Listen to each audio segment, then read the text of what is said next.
The History of God with Morgan Freeman.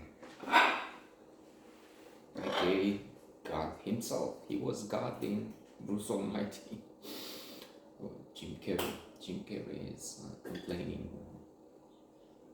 He's a journalist in competition with Steve Carell. The characters, of course. And he's living with Jennifer Aniston. Wonderful, wonderful. And he keeps complaining. God, I mean, why? That's that. God damn it. So God shows up, and it's Morgan Freeman wearing a white suit in a building,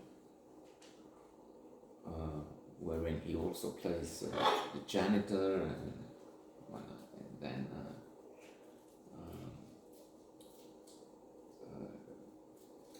all kinds of. It's a comedy. With the insight, of course, it should make you think in a different way. Things.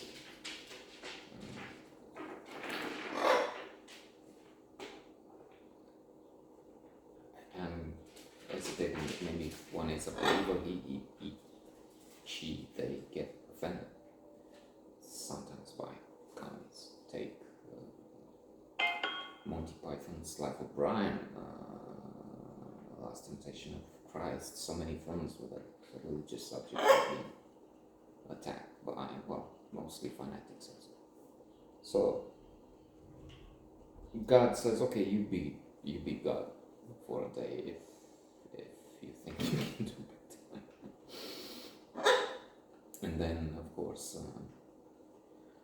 Jim Carrey, flamboyant and intense, crazy as we know him in the roles. I mean, that's a splendid job. I remember I was so happy with the film.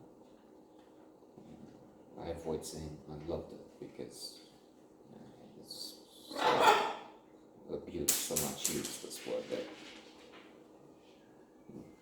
doesn't mean anything anymore.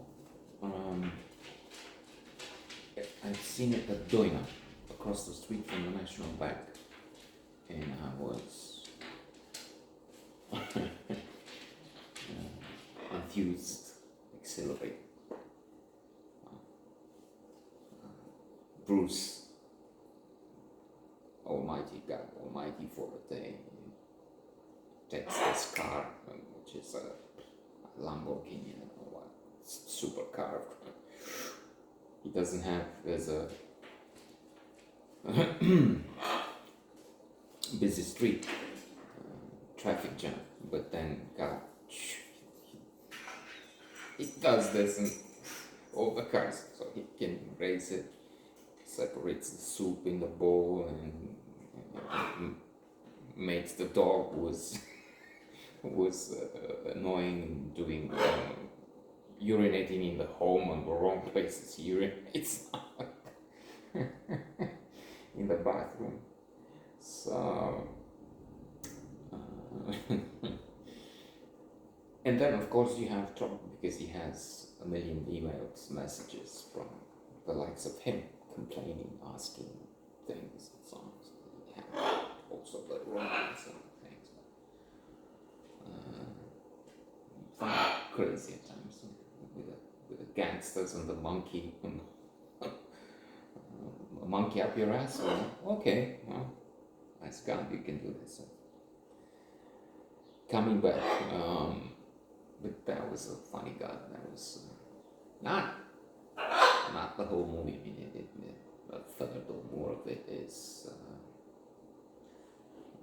just filling,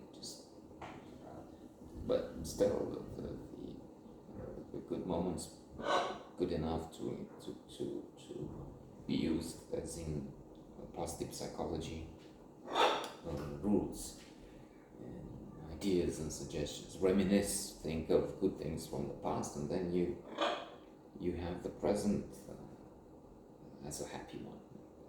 There it is. I even cried a little bit from the good memories of that movie. Okay, so the history of God. Morgan Freeman has this gravitas, this godlike presence, and he has this immense talent. Of course, we've seen it, admire it. I think starting with Driving Miss Daisy, well, controversial, I think, whitewashing, or I don't know what they would call it, but making the relationship between the white employer and the black employee seem as if, okay, we can forget the abuses, the slavery, the atrocities committed by white people, and move on, which is not me.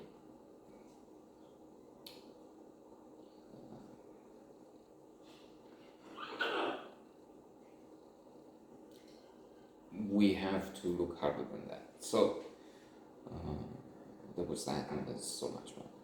Bruce Almighty. So he has this presence that radiates, illuminates. So,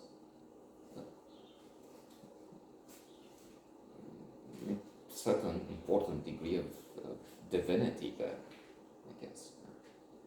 So, yeah.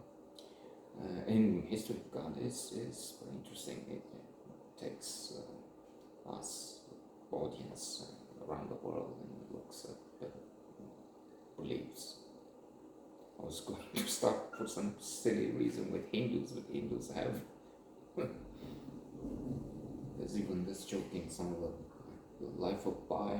I don't know, but in some novels that look at the Hindu religion, they joke we have a god for every day. Well, maybe it was the life of Pi because he was different religions, the protagonist, and I think they laugh at him. Why do you need? Why you have so many gods here in the hidden? So why would you? Poor religions, just one God. That's what is that? But much richer here. Yeah. I don't know. Gods. 300, 10,000. Vishnu. I have become death, destroyer of worlds. That's from he quotes from Oppenheimer. Of course, that's maybe the most important line that it will be. It is a classic already. I haven't said that.